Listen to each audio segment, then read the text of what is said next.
For a long time, history has been poo-pooed as an academic subject in some quarters. Some people have asked, what is the value of doing a degree in history? Where's it going to lead you? What job are you going to do after that? I remember somebody asking me when I was doing my undergraduate degree, which was in history and social policy, does the world need more historians? That was a question posed to me. And there's a view in some quarters that there isn't a great deal of practical use for a history degree. Well, having done quite a significant amount of history study myself, and over the last 3 or so years, meeting with a lot of history academics, sitting down with them in their offices and talking to them about their research interests, their teaching interests, and what they actually need in terms of primary source materials, I've been reminded of what history as an academic pursuit is really all about. And that's not just for university students, that's for other people as well who are interested in history and would like to study it. And really, in thinking about this, I've broken the value of studying history down into the different segments, as it were. So I believe that it's of value to the emotional brain. So if we want to learn about other people and we want to practice empathy and putting ourselves in other people's shoes, then history is an excellent way of doing that. We can really analyse events and put ourselves in someone else's shoes and think, well, here's a situation that he or she was in at that time. This is what else was going on. This is the dilemma. This is the decision that they had to make.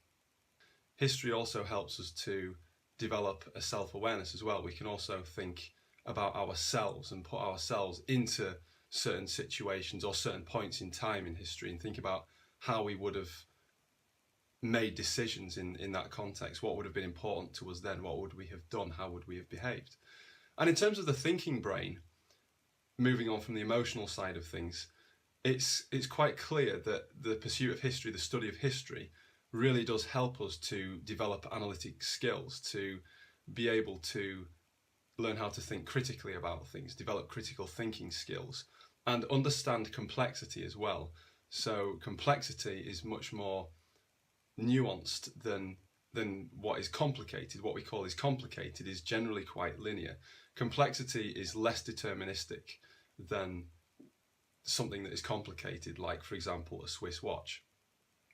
So beyond the cognitive areas and the emotional areas of our brain that history can help us with as we study it, it also helps us to learn sound principles. So when we look at things that people have done over time, decisions that they've made, we can see where they've been successful and where they've come into trouble. And we can look at how principles play into the impact and the effects of people's decisions in history over time.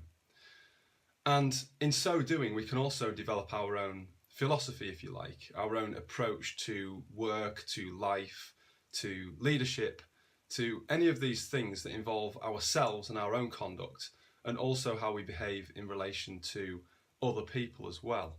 So history is a very introspective subject. It's a very analytical subject. It's something that allows us and encourages us to think much beyond ourselves to the wider implications of decisions that are made by people in the past, by the impact that events of the past have on other people, and how we can relate to those things and how those things might apply to our situations and the situations of those around us in present life.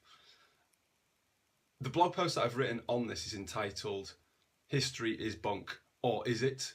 Perhaps not the most imaginative title that I've ever come up with, but it's simple and it does the job. Please feel free to check it out. Let me know what you think to it, and thank you very much for watching.